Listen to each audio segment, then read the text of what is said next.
શું માની શકાય ખરું રેકી એ મેડિકલ ટ્રીટમેન્ટનો પર્યાય ખરો? બેઝિકલી મેડિકલ સાયન્સ એવું કહે કે 48 કોઝિસ આર ધેર. 48 કારણને લીધે માથાનો દુખાવો થઈ શકે, પણ તમે શું કરો? પેરાસિટામોલ લઈ લો. હવે હું તો મારું મગજ તો એવું ચાલે કે તમે પેરાસિટામોલ લો મોઢામાં, એ જાય પેટમાં, તો માથું થાય કેવી રીતે સારું? સમજો કે કોઈકે રેકી શીખવી છે, તો રેકી શીખવા માટેની કોઈ પ્રી રિક્વિઝાઇટ્સ હોય છે? કેવી રીતના એ રેકી શીખી શકાય? નાનું છોકરું હોય, રડે, માનો સ્પર્શ થાય, સ્વાભાવિક રીતે ચૂપ થઈ જાય છે. આ સ્પર્શ શક્તિ છે. ઘણા તો એને બ્લેક મેજિક તરીકે પણ ઓકે કે ભાઈ આ તો કંઈ બ્લેક મેજિક જેવું હશે, આમ કોઈની ઉપર હાથ મૂકે તો આમ થાય તેમ થાય. આવું કશું એમાં છે નહીં. રેકી આપણી પૂરેપૂરી એન્ડોક્રાઇન સિસ્ટમ, એટલે કે રાસાયણિક ગ્રંથિઓ, સ્નાયુઓ, અસ્થિઓ અને અવયવોને એક વિશિષ્ટ પ્રકારનું બળ પૂરું પાડે. રેકીની અંદર એક પોઝિશન છે કે પોઝિશનમાં ટિપ્સ ઓફ ધ લંગ્સ ઉપર રેકી લેવી. એ કેવી રીતે લેવી એ વર્કશોપ દરમિયાન તમારા રેકી માસ્ટર તમને જણાવે છે, સમજાવે છે. ટૂંકમાં તમે આ બતાવ્યા પ્રમાણે રેકીની પ્રેક્ટિસ કરો તો આમાંથી મુક્ત થવાની સંભાવના છે. મેડિકલ સાયન્સ એમ કહે છે કે સામાન્ય વ્યક્તિ પોતાના લંગ્સના 33% ઉપયોગ કરે છે. આપની ડેઈલીની જે લાઈફ છે, લાઈફસ્ટાઈલ છે, રેકી આપણને કેવી રીતના મદદરૂપ થઈ શકે છે? મેડિકલ સાયન્સ એમ કહે છે કે માથાનો દુખાવો રોગ નથી, એ રોગનું લક્ષણ છે. It is a symptoms of disease. તમે તડકામાં ગયા, તમને પિત્ત થયું, એ રોગ કહેવાય. એને લીધે માથું દુખે છે, એ લક્ષણ છે.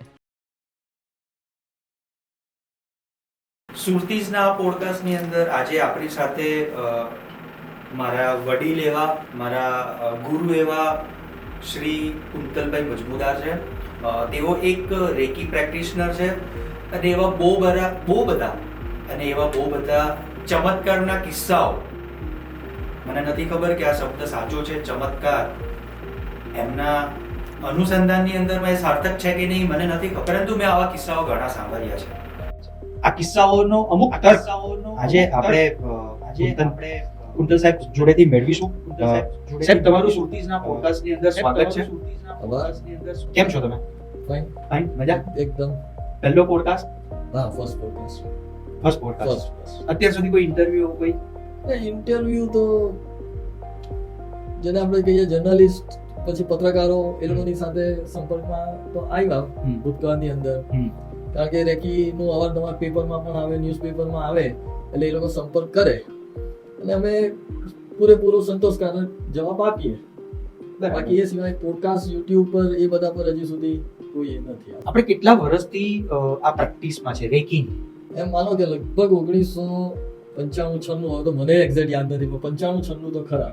96 થી તો હું માસ્ટર છું. અચ્છા. એ પહેલા હું શીખ્યો, સામાન્ય વ્યક્તિની જેમ રેકી ચેનલ બન્યો, સેલ્ફ અને બીજાને રેકીના માધ્યમથી સારવારો આપી, કોન્ફિડન્સ વધ્યો અને છેવટે માસ્ટર બન્યો. તમે રેકી તરફ પ્રેરાયા કેવી રીતે? એ બેઝિકલી એવું છે કે મારા જેને સાંસારિક જીવનમાં એવું કહેવાય કે મારા સગા મામા સ્વર્ગસ્થ શ્રી કમલેશ દિવાનજી, એમણે મને પ્રોત્સાહન આપ્યું કે કુંતલ આ શીખવા જેવી વાત છે. મેં કીધું એવું તો આમાં શું છે કે તમે મને આ શીખવાનું કહો છો?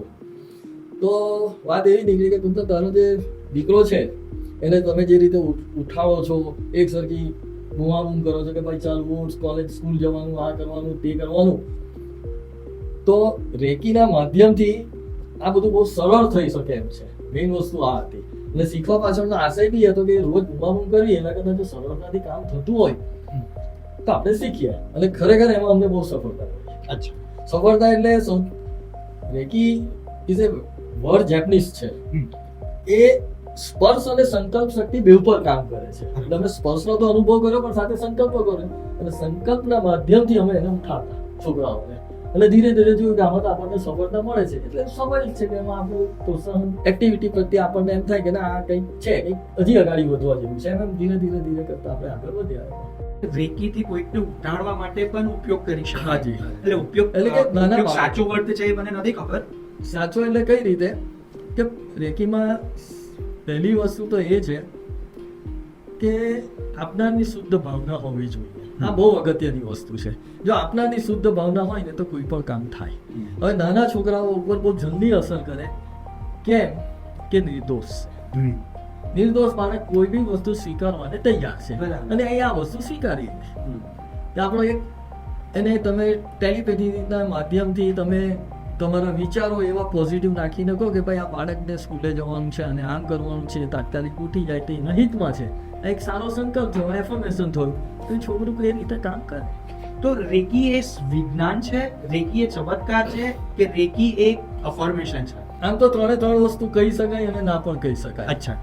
બેઝિકલી રેકી એ જાપાનનો કણજી ચિત્ર અક્ષરોનો શબ્દ છે, ઓકે. જેને ગુજરાતીમાં આપણે કહી શકીએ વિશ્વવ્યાપી જીવન શક્તિ. ઓકે. અંગ્રેજીમાં એને યુનિવર્સલ લાઈફ ફોર્સ કહેવાય, કે જેના માધ્યમથી આપણો જન્મ થયો છે, આપણે જીવન જીવી રહ્યા છીએ, એ જ રહેતી છે. આ ચૈતન્ય શક્તિ છે કે જે આખું બ્રહ્માંડ એના ઉપર નિર્ભર છે. આ શક્તિ આખા બ્રહ્માંડમાં ઇન્ફિનિટ કહી શકાય, અમાપ છે. કોઈ સંજોગોમાં ઓછી થવાની નથી, કોઈ કારણે ખલાસ થવાની નથી. અને આમ પણ જોઈએ તો what is cosmos? Is the mass of energy. Positive negative એનર્જીથી બેલેન્સ થયેલી વસ્તુ છે. રેકી આ જ વસ્તુ છે, પણ ફરીને આવેલી છે આપણે ત્યાં. છે આપણી મૂળભૂત. હજારો વર્ષ પહેલા આપણા સાધુ સંન્યાસીઓ આ વસ્તુને સમજતા જ હતા, જાણતા જ હતા. રામાયણ મહાભારતમાં એનો ઉલ્લેખ પણ કરેલો છે, પણ શબ્દ વાપર્યો છે સ્પર્શ શક્તિ. બરાબર. સ્પર્શ શક્તિ બહુ જૂના જમાનાથી ચાલતી આવી. અને બીજી રીતે જોઈએ તો આપણા શાસ્ત્રોમાં આ જીવન શક્તિનો કોઈને કોઈ રીતે સાજા થવામાં ઉપયોગ કરવામાં આવ્યો છે, એવું બતાવવામાં આવ્યું જ છે. આજની વાત નથી, વર્ષો જૂની વાતો, હજારો વર્ષો, પણ લોકો સમજતા નથી. હવે આપણને સમજ પડી છે એટલે આપણે આ એને ફરી પાછી doctor Mikao Usui, Japanese, he is a refounder of reiki. એણે આપણી સમક્ષ આ વસ્તુ પાછી મૂકી છે. અને જોવા જઈએ કોઈ પણ વ્યક્તિ, નાની મોટી, ઓછું ભણેલી, વધારે હોશિયાર, કોઈ પણ વ્યક્તિ શીખી શકે. આમાં બુદ્ધિનું કે એવું કંઈ જરૂરત નથી. વ્યક્તિને એટલે કે જે વ્યક્તિને ફક્ત શીખવાની ઈચ્છા છે એ વ્યક્તિ આ શીખી શકે. જેને આપણે સ્પર્શ શાસ્ત્ર કહીએ છીએ, આ સ્પર્શ શક્તિથી આપણે કેવી રીતના લોકોને મદદરૂપ થઈ શકે છે? સ્પર્શ શક્તિ શાસ્ત્રોમાં એનો ઉલ્લેખ ઘણો છે, અને આપણે હજારો લાખો વર્ષ પહેલાંની જો બહુ વાતો નથી કરવી, પણ બહુ સામાન્ય રીતે જો સમજાવું કે જ્યારે નાનું છોકરું હોય, રડે, માનો સ્પર્શ થાય, સ્વાભાવિક રીતે ચૂપ થઈ જાય છે. આ સ્પર્શ શક્તિ છે. આ દરેક જગ્યાએ કામ કરે છે. આજની વાતની તમે વર્ષોનો ઇતિહાસ જુઓ, જેને આપણે રેકોર્ડેડ હિસ્ટ્રી કહેવાય, માનવ ઇતિહાસની અંદર ધર્મની રીતે, સંસ્કારની રીતે, જેની રીતે જુઓ તેની રીતે આપણામાં વડીલોને પગે લાગવાની એક પ્રથા છે. એ પણ એક સ્પર્શ શક્તિ જ છે. બેઝિકલી આ બધી વસ્તુઓ એક તરંગો, વાઇબ્રેશનો પાસ ઓન કરે છે, જેના પર આપણે જેને આશીર્વાદ આપતા હોઈએ એમ માનો એનું સારું થાય એવી એમાં એક અભિલાષા હોય છે. આ સ્પર્શ શક્તિ છે. ટૂંકમાં પોઝિટિવ એનર્જી છે, કોઈ રીતે નુકસાન કરતી નથી. દેટ ઇઝ અ સ્પર્શ શક્તિ. તો શું આ સ્પર્શ શક્તિ એટલે જ રેકી? સ્પર્શ શક્તિ એ જ રેકી એમ નહીં કહેવાય, પણ રેકી એ સ્પર્શ શક્તિ છે એમ કહેવાય. શબ્દ આપણે થોડો ઊંધો જતો કરી નાખીએ. એટલે કે રેકીમાં હાથના માધ્યમથી જ હિલિંગ પ્રોસેસ કરવામાં આવે છે, એટલે એનું ટાઇટલ જ એ રીતનું છે, સ્પર્શ અને સંકલ્પ શક્તિ. સ્પર્શના માધ્યમથી જ થશે. તો આપણે રેકીમાં વ્યક્તિ રેકી શીખવા આવે ત્યારે રેકી ચેનલ બને, અને ચેનલ બન્યા પછી બ્રહ્માંડની આ જે શક્તિ છે એ એના સહસ્ત્રાર ચક્રમાં આવે, ત્યાંથી એના આજ્ઞા ચક્રમાં આવે, ત્યાંથી વિશુદ્ધ ચક્રમાં આવે, ત્યાંથી એના હૃદય ચક્રમાં આવે, અને બે હાથમાંથી એ પસાર થાય. એટલા માટે એ રેકી ચેનલ કહેવાય. આપણે આપણી શક્તિ આપતા નથી, વધારાની શક્તિ બ્રહ્માંડમાંથી લઈએ છીએ અને આપણે પાસ કરીએ છીએ. એટલે એવું માનવાની જરૂર નથી કે આપણે ખાલી થઈ જવાના. આપણે પાસ ઓન કરીએ છીએ. અને એ જે આપણે બીજાને કે પોતાને, તમે જેવા રેકી ચેનલ બનો, રેકી ચેનલ બનવા માટે રેકીમાં એક જ કોન્ફિડેન્શિયલ વિધિ છે, અને જેને અમે દીક્ષાનો વિધિ કહીએ છીએ, એને અમે શક્તિપાત કહી શકાય, એને એનર્જી ઇન્સ્ટિલેશન પણ કહી શકાય. આ એક વિધિમાંથી તમે પસાર થાઓ એટલે તમે રેકી ચેનલ બનો, અને જેવા તમે રેકી ચેનલ બનો, ઇમિડિયેટ તમે પોતાને કે બીજાને રેકી સારવાર આપવાને સક્ષમ બનો છો. મારા 2 સવાલ છે આની ઉપર કે રેકી પોતાના પર આપવી સૌથી વધારે કારગર થાય, યા કોઈ બીજી વ્યક્તિને રેકી આપણે આપીએ તો એ વધારે કારગર થાય? અને આ બીજો સવાલ કે આ રેકી ચેનલ બનાવવાનું તમે કીધું, તો એ રેકી ચેનલ બનવા માટેનો કોઈ કોર્સ હોય, કોઈ પરીક્ષા હોય, કોઈ એક્ઝામ હોય? કેવી રીતના રેકી ચેનલ બની શકાય? સૌથી પહેલા તો વ્યક્તિની દૃઢ ઈચ્છા, વિશ જેને આપણે કહીએ કે મારે રેકી શીખવી છે, આટલું એણે નક્કી કર્યું, એ વ્યક્તિ રેકી શીખી લે, એ રેકી ચેનલ બની જાય. રેકી ચેનલ બન્યા પછી એ પોતાને અને બીજાને, તમારો સવાલ એવો છે કે પોતે રેકી કરવી સારી કે બીજાને રેકી આપવી સારી? સૌથી પહેલી અમારી પોતાની પર્સનલ ઓપિનિયન એવો હોય કે બધી જ વસ્તુ પોતાને માટે સારી. જો તમે બધી રીતે તંદુરસ્ત સ્વસ્થ હો તો તમે બીજાને આપી શકો. એટલે એને માટે એવું જરૂરી નથી કે તમે સ્વસ્થ હોય તો જ તમે બીજાને રેકી આપી શકો, પણ પહેલા તો પોતે સ્વસ્થ બનીએ ને, પછી ઘરના ફેમિલી મેમ્બર્સ આવે કે ના ભાઈ ચલો હું તમને હવે આ જાણું છું તો હું તમને સ્વસ્થતા આપું. અને રેકીમાં એક મોટામાં મોટો ફાયદો એ છે કે જે બીજી કોઈ થેરાપીમાં નથી. તમને વાત સાંભળતા પણ નવાઈ લાગશે, આ એક જ પદ્ધતિ એવી છે એમાં ડોક્ટર ને દર્દી બંને એકી સાથે સારા થાય.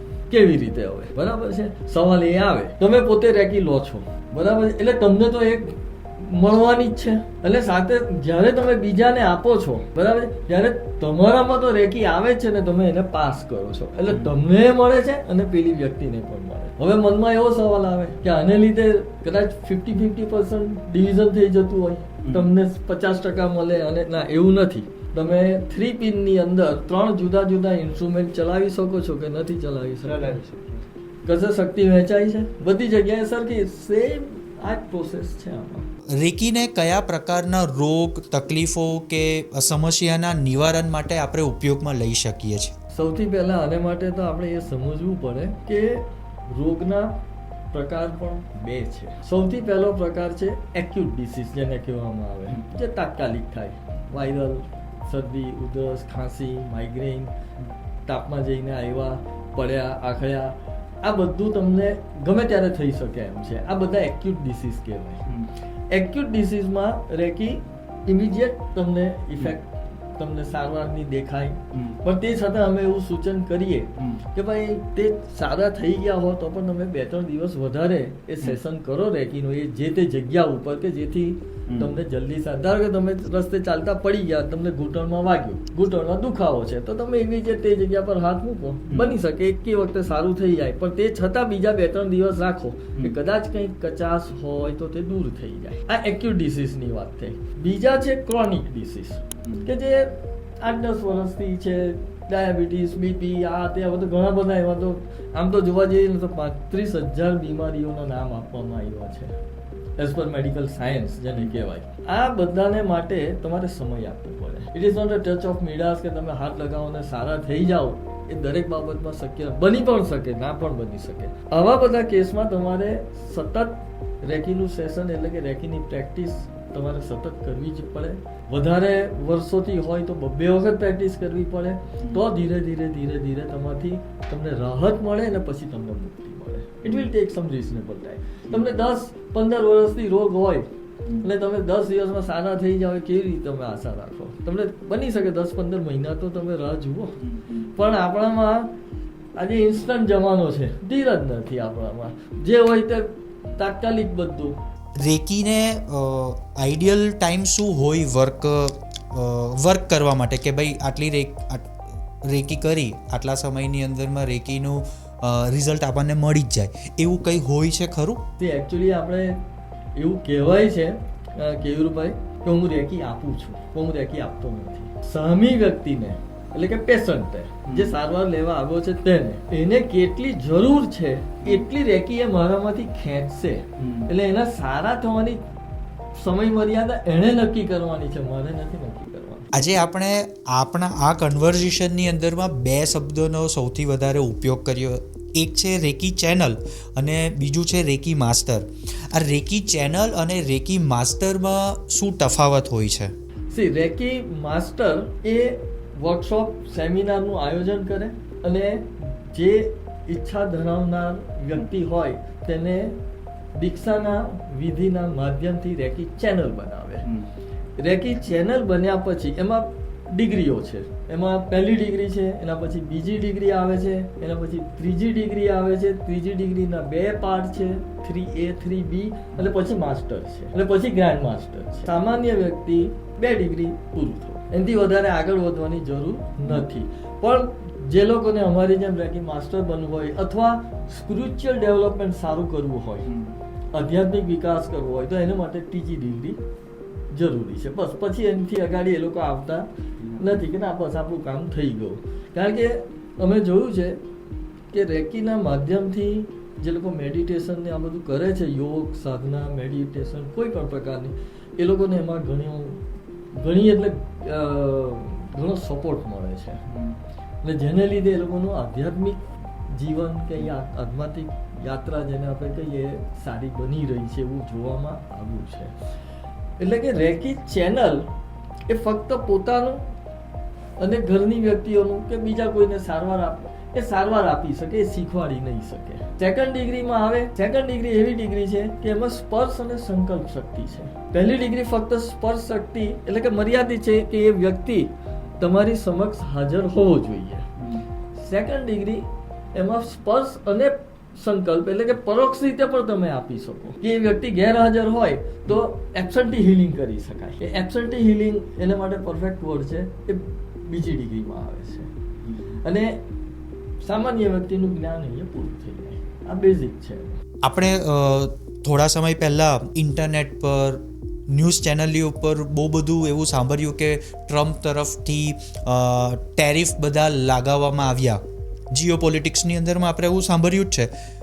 ઇઝરાયલે ઈરાનની ઉપર હુમલો કર્યો, ઈરાને રિટાલિએટ કર્યું. જેવી રીતના અહીંયા બેસીને આપણે શું ટ્રમ્પની ઉપર રેકી કરી શકીએ? અહીંયા બેસીને શું આપણે ઇઝરાયલ પર રેકી કરી શકીએ યા ઇઝરાયલના કોઈ ઓથોરાઇઝ પર્સનની ઉપર રેકી કરી શકીએ? એ એટલા માટે કે કોઈ હકારાત્મક અભિગમ, હકારાત્મક વલણ જીઓપોલિટિક્સની અંદરમાં આવે અને એક સારું જીઓપોલિટિક્સમાં વાતાવરણ ઊભું થાય, બધી જ કન્ટ્રી સારો બિઝનેસ કરે, બધી જ કંપનીના લોકો ખૂબ સુખેથી જીવી શકે. તો શું આ પોસિબલ ખરું કે ગુજરાતમાં આપણે ત્યાં સુરતમાં બેઠા બેઠા દુનિયાના કોઈ બીજા ખૂણામાં રહેતી વ્યક્તિના માટે આપણે રેકી કરીએ? આપી શકાય, એમાં ના નથી. પોઝિટિવ એફર્મેશન બનાવીને આપણે રેકી આપીએ પણ એક વ્યક્તિ એમાં નહીં કામ લાગે. એમાં સમૂહમાં ઘણી બધી વ્યક્તિઓએ આ સંકલ્પ કરવો પડે. તમે તમારા કોઈ પણ સંકલ્પને ફળીભૂત કરવા માટે રેકી પાસ કરી શકો. કુદરતને જો માન્ય હશે તો એ થશે, નહીં હશે તો નહીં થાય. કારણ કે આપણે કુદરતની વિરુદ્ધ જઈ નથી શકતા. Nature of law is working. બરાબર, ભલે આપણું અન્ડરસ્ટેન્ડિંગ જે હોય તે, પણ છેલ્લે તો કુદરતને અધીન જ આપણે ચાલવાનું. બની શકે આપણા 10 એફર્મેશન હોય, આપણા 10 સંકલ્પ હોય, એમાંથી કદાચ 3 કે 4 પણ અગર ફળીભૂત થાય તો તમે પર્સન્ટેજ ગણો. અને એમાં ખોટું એ શું છે? કાંઈ નહીં કરતા તમને કાંઈક તો પ્રાપ્ત થયું જ છે. સંકલ્પ શક્તિ એ કામ કરે જ છે એફર્મેશન તમારા. ઇન્ટરનેટ પર મેં એક સવાલ સાંભળ્યો હતો કે મને શ્વાસની તકલીફ છે, તો આ શ્વાસની તકલીફને હું રેકી દ્વારા કેવી રીતના હીલ કરી શકું? શું આ રીતના રેકી દ્વારા શ્વાસની તકલીફ પરથી નિવારણ મેળવી શકાય ખરો?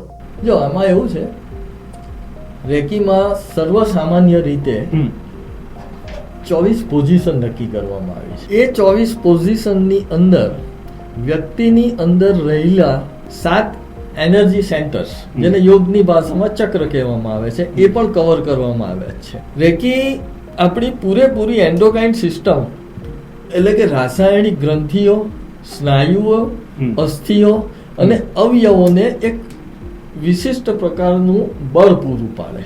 તમે જે શ્વાસોચ્છ્વાસની વાત કરી એને માટે જવાબદાર થાય આપણા ફેફસા, બરાબર છે. રેકીની અંદર એક પોઝિશન છે, એ પોઝિશનમાં ટિપ્સ ઓફ ધ લંગ્સ ઉપર રેકી લેવી. એ કેવી રીતે લેવી એ વર્કશોપ દરમિયાન તમારા રેકી માસ્ટર તમને જણાવે છે, સમજાવે છે. ટૂંકમાં તમે આ બતાવ્યા પ્રમાણે રેકીની પ્રેક્ટિસ કરો તો આમાંથી મુક્ત થવાની સંભાવના છે, પણ તમારે બતાવ્યા પ્રમાણે પ્રેક્ટિસ કરવી પડે. તમારી જે શ્વાસોચ્છ્વાસની જે લંગ્સ, બેઝિકલી આજે જોવા જઈએ ને કેયુરભાઈ, મેડિકલ સાયન્સ એમ કહે છે કે સામાન્ય વ્યક્તિ પોતાના લંગ્સના 33% ઉપયોગ કરે છે. ઇટ ઇઝ સાયન્ટિફિકલી પ્રૂવ કે જે 100% પ્રકૃતિદત્ત જે તમારી ફેફસાની કેપેસિટી હતી તેમાં તમે જાણે અજાણે 33% કાપ મૂકી ચૂક્યા છો, અને that is due to stress. સામાન્ય વ્યક્તિ આજે ટ્રીમેન્ડસ સ્ટ્રેસમાં જીવન જીવે છે. આ સિવાય બીજી 3 વસ્તુ એના પર સતત આક્રમણ કરે છે. એક, વૈચારિક તાણ, વિચારોનું દબાણ, લાગણીઓનું દબાણ, ભાવનાઓનું દબાણ. 2, ખાવા પીવાની અનિયમિતતા અને અનિયંત્રણ અને પોલ્યુશન. આ 3નો સતત એટેક આપણી ઉપર થઈ રહ્યો છે, જેને લીધે આપણો પ્રકૃતિદત્ત ફેફસા જે કામ કરવા જોઈએ એ નથી થઈ રહ્યા. અને તમે જુઓ મોટે ભાગના ડોક્ટરો આપણને એમ કહે છે ભાઈ ઊંડો શ્વાસ લો. આ ઊંડો શ્વાસ લેવા પાછળનું કારણ જ આ છે કે ભાઈ તો 100% ફેફસા ચાલે તમારા.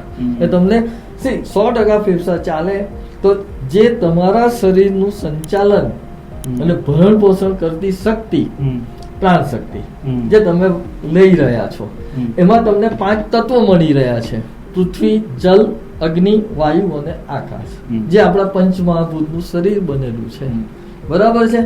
એનું ભરણ પોષણ 100% ક્યારે થાય? જો 100% ફેફસા ચાલતા હોય, 100% શ્વાસોશ્વાસ થતો હોય તો નથી થઈ રહ્યું, ને એને લીધે ધીરે ધીરે બીમારીઓનું પ્રમાણ વધી રહ્યું છે. હવે આને માટે કોઈ દવા નથી, ધેર ઇઝ નો મેડિકેશન. આને માટે ફક્ત તમારે યોગ, સાધના, ભક્તિ અને રેકી જ કરવી પડે. તો સાહેબ આના પરથી તો એવું થઈ ગયું કે રેકીને તમે એક મેડિકલ ટ્રીટમેન્ટનો પર્યાય માની શકો. શું માની શકાય ખરું? રેકી એ મેડિકલ ટ્રીટમેન્ટનો પર્યાય ખરો? બની શકે ખરો? પર્યાય માની શકાય, પણ it is not a 100% therapy. આ દુનિયામાં આમે કોઈ 100% થેરાપી નથી. હા, તમને સહાયક બને, પૂરક બને. તમને પેલું આપણે 100% ગેરંટી વોરંટી જેવી વાત નહીં, પણ તમને નાની મોટી બીમારીઓમાંથી તમને તાત્કાલિક બહાર કાઢે. જે મોટી બીમારીઓ થઈ છે એમાં તમને રાહત આપે અને ધીરે ધીરે તમને મુક્ત કરે. આપની ડેઈલીની જે લાઈફ છે, લાઈફસ્ટાઈલ છે, એ લાઈફસ્ટાઈલની અંદર રેકી આપણને કેવી રીતના મદદરૂપ થઈ શકે છે? ડગલે ને પગલે. જેમ કે તમે સવારે ઉઠો, પહેલી તો વાત, તમને વૈચારિક, તમે ભાવનાઓ અને લાગણીઓમાં એટલા ઘેરાયેલા છો, રેકીનું કામ પહેલું આ જ છે, એમાંથી તમને મુક્ત કરે. અને એનો અર્થ એ નથી કે તમને ઘરબાર છોડવાનો વિચાર આવી જાય, તમને સાધુ સંન્યાસી ના. જે જવાબદારી તમારે નિભાવવાની છે ને એ તમે પ્રેમથી નિભાવો, એટલી તમારામાં સમજ આવી જાય. બીજું કે નાનું મોટું કંઈક બી થાય, ઉલટી થઈ, વાગ્યું, મૂક્યું, માથું દુખ્યું. હવે માથાનો દુખાવો બેઝિકલી મેડિકલ સાયન્સ એવું કહે કે 48 કોઝિસ આર ધેર. 48 કારણને લીધે માથાનો દુખાવો થઈ શકે, પણ તમે શું કરો? પેરાસિટામોલ લઈ લો. હવે હું તો, મારું મગજ તો એવું ચાલે કે તમે પેરાસિટામોલ લો મોઢામાં, એ જાય પેટમાં, તો માથું થાય કેવી રીતે સારું? સમજવા જેવી વાત છે, પણ આપણે નથી સમજતા. એકચ્યુઅલી આ પેરાસિટામોલને લીધે આપણા જે જ્ઞાન તંતુઓ છે ને એ બધી જ થઈ જાય, બહેરા જેવા થઈ જાય. એને લીધે માથાનો દુખાવો છે કે નથી આપણને ખબર નથી પડતી, બાકી દુખાવો તો ત્યાં જ છે, ગયો નથી, ત્યાં જ છે. પણ આપણા જ્ઞાન તંતુઓ આપણને નબળા પડી ગયા હોય એટલે એ આપણને દુખાવો મહેસૂસ નથી કરતા. અને મજાની વાત એ છે કે માથાનો દુખાવો, આ મેડિકલ સાયન્સ કહે છે, હું નથી કહેતો. મેડિકલ સાયન્સ એમ કહે છે કે માથાનો દુખાવો રોગ નથી, એ રોગનું લક્ષણ છે. It is a symptoms of disease. તમે તડકામાં ગયા, તમને પિત્ત થયું, એ રોગ કહેવાય. એને લીધે માથું દુખે છે, એ લક્ષણ છે. હવે આપણે શું કરીએ છીએ? લક્ષણને નાબૂદ કરીએ છીએ. એટલે આમ જોવા જઈએ ને આ વિષય બહુ ઊંડો છે, તો આપણે મેડિકલ સાયન્સની કોઈ રીતે ટીકા ટિપ્પણ કરતા નથી. એની પણ જરૂર છે જ્યાં છે ત્યાં, રેકીની પણ જરૂર છે ત્યાં છે, યોગની એ જરૂર છે, પ્રાણાયામની બી જરૂર છે. જો સારી રીતે જીવન જીવવું હોય તો આ બધું જરૂરી છે. સમજો કે કોઈકે રેકી શીખવી છે, તો રેકી શીખવા માટેની કોઈ પ્રી રિક્વિસાઇટ્સ હોય છે કે કોઈક ક્વોલિફિકેશન જેવું હોય છે કે કોઈ પણ વ્યક્તિ રેકી શીખી શકે? જસ્ટ ફોર એક્ઝામ્પલ કોઈકે રેકી શીખવી છે તો એને રેકી શીખવા માટે શું કરવું પડે? કેવી રીતના એ રેકી શીખી શકાય? જો રેકીને શીખવા માટે ફક્ત ઈચ્છાની જરૂર છે. એમાં કોઈ ઉંમરની બાદ નથી, કોઈ જાતિ સાથે કંઈ લેવા દેવા નથી. કોઈ પણ વ્યક્તિ કોઈ પણ ઉંમરની કોઈ પણ જાતિની વર્કશોપમાં જોઈન થાય અને શીખી શકે. હોશિયાર હોય, નબળી હોય, નાની ઉંમરની હોય, 5 વર્ષથી માંડીને 90 વર્ષ સુધીની ઉંમરના લોકોને મેં રેકી શીખવાડી છે. પણ એમાં હું એવો આગ્રહ રાખું કે એ લોકોના પેરેન્ટ્સ કોઈ પણ શીખી ગયું હોય, મા બાપમાંથી કોઈ શીખી ગયું હોય એવા છોકરાઓને રેકી શીખવાડવી જોઈએ. કેમ કે કાલ ઉઠીને એના મનમાં કંઈ સવાલ આવે તો એને ઘરમાંથી જવાબ મળી રહે. બિલકુલ. એને પછી બહાર નહીં જાય. કારણ કે અધૂરું જ્ઞાન હોય એમાં મજા નહીં આવે. એટલે હું વર્કશોપની અંદર એટલી તૈયારી સાથે બેસું છું કે વર્કશોપ પૂરો થાય તે પછી મનમાં કોઈ સવાલ નહીં રહે. 100% સેટિસ્ફાઈડ થઈ જ ગયો હોય માણસને. રેકી આપવાનો લેવાનો અનુભવ પણ થઈ ચૂક્યો હોય અને જે પણ એના મનમાં સવાલો હોય બધા હું મુકાવી દઉં. ઘરે એક પણ સવાલ નહીં લઈ જવાના. સાહેબ, ઘણા લોકો રેકીને અંધશ્રદ્ધા માને છે. આ કેટલે અંશે આ સાચું છે કે આ લોકોનું માનવાનું ખોટું છે? મોટામાં મોટી વાત તો એ છે કે એ ગેરસમજ છે. ઓકે. આમાં અંધશ્રદ્ધા જેવું કંઈ છે જ નહીં. તમે તો ખાલી અંધશ્રદ્ધાની વાત કરો છો. ઘણા તો એને બ્લેક મેજિક તરીકે પણ જુઓ. ઓકે. કે ભાઈ આ તો કંઈ બ્લેક મેજિક જેવું હશે, આમ કોઈની ઉપર હાથ મૂકે તો આમ થાય તેમ થાય. આવું કશું એમાં છે નહીં. એક વસ્તુ કુદરતની શક્તિ છે, હિલિંગ પ્રોસેસ કરે છે, સ્પર્શ શક્તિ તરીકે ઓળખાય છે. રેકી શબ્દ જાપાનનો છે એટલે આપણે માટે જરા અટપટો લાગે છે. બીજું કે કોઈ કરતા કોઈ સંજોગોમાં એ નુકસાન કરતી નથી. કુદરતની 100% પોઝિટિવ એનર્જી છે કે જેના માધ્યમથી તમે અને હું જીવન જીવી રહ્યા છીએ, જીવન ઉત્પન્ન થઈ રહ્યા છે. આ એ શક્તિ છે, ચૈતન્ય શક્તિ છે. એમાં અંધશ્રદ્ધા કે શ્રદ્ધાનો કોઈ વિષય જ નથી.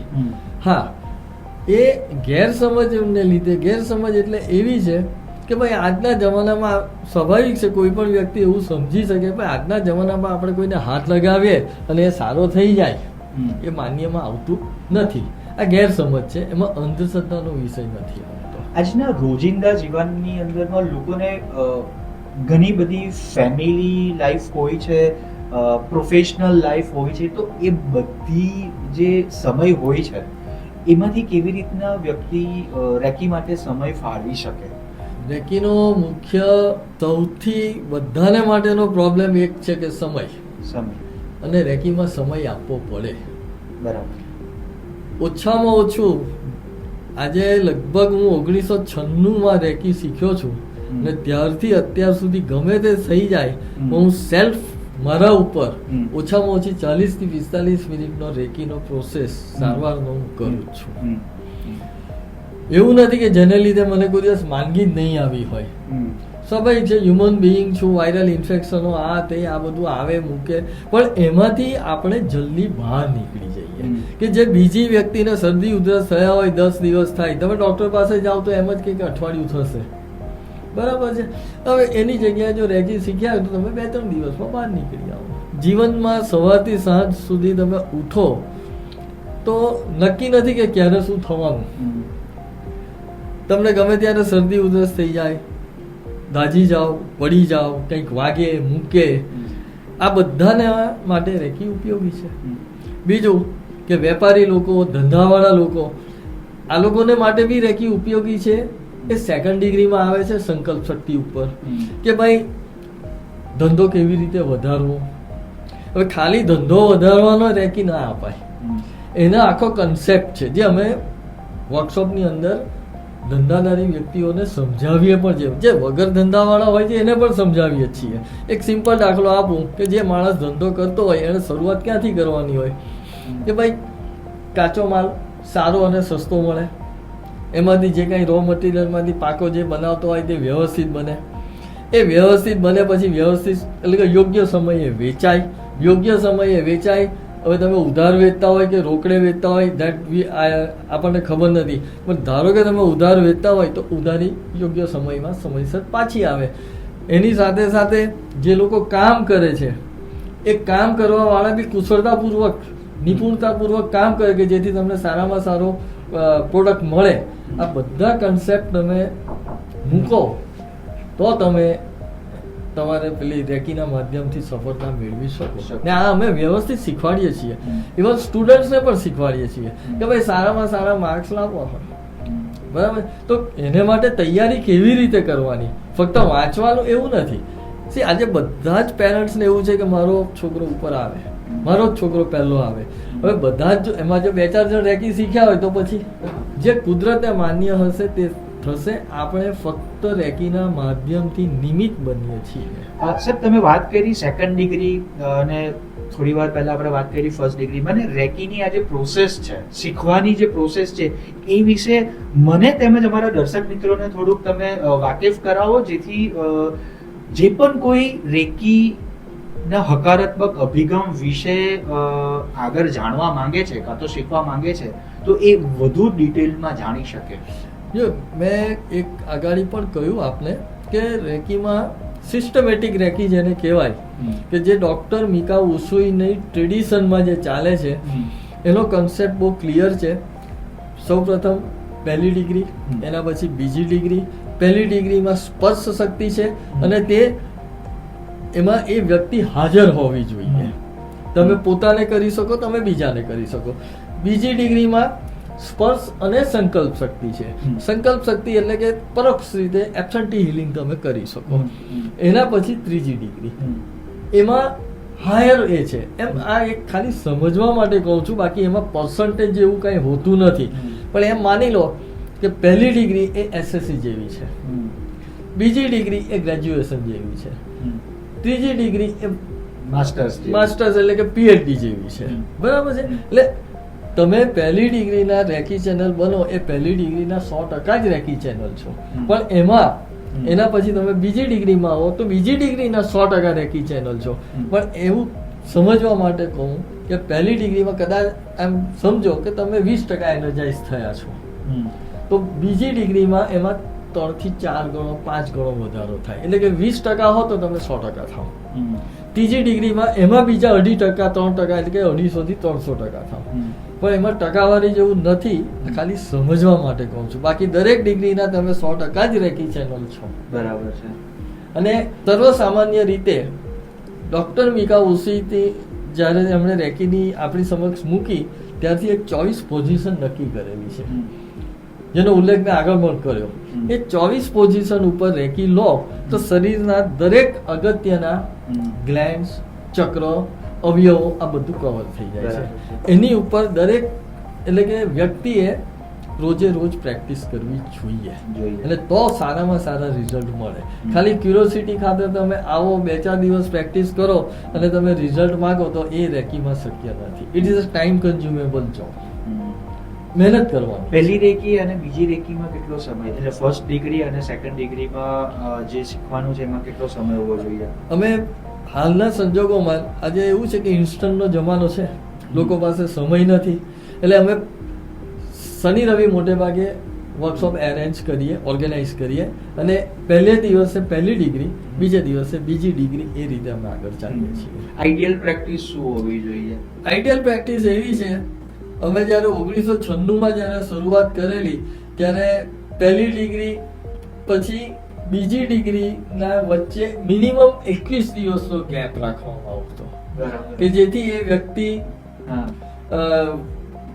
શારીરિક, માનસિક બધી રીતે તૈયાર થાય. કારણ કે સ્વાભાવિક છે કે બેની ફીમાં પણ ખાસો અંતર હોય.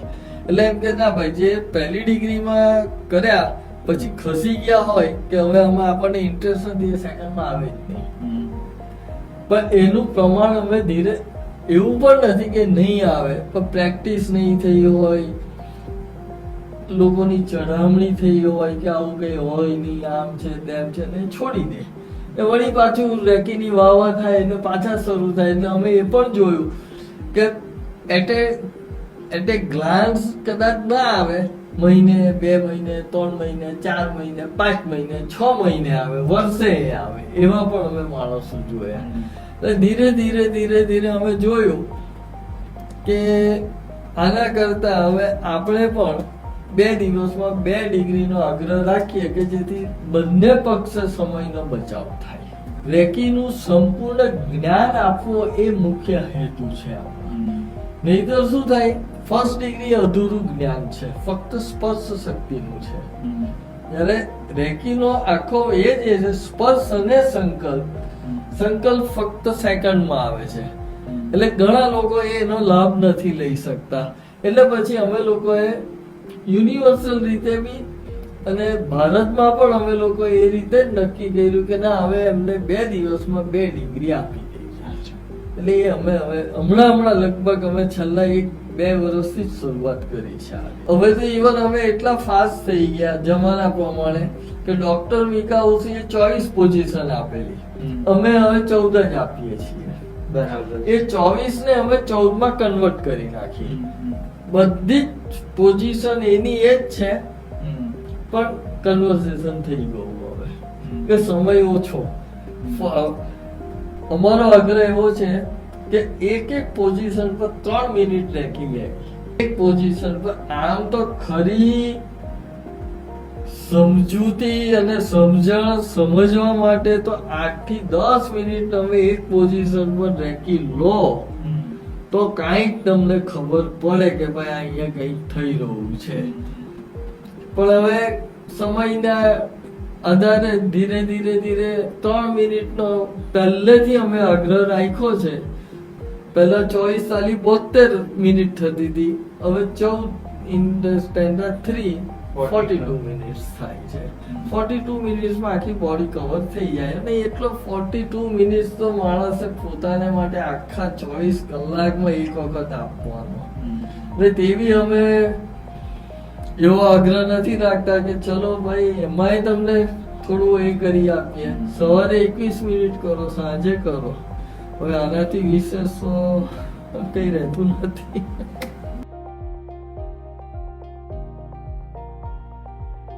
કે રેકી શીખવી હોય અને તમારા ગાઈડન્સમાં શીખવી હોય તો તમારો સંપર્ક કેવી રીતના કરી શકે? હું basically I am from Navsari. આમ તો હું પોતે સુરતી છું. અચ્છા.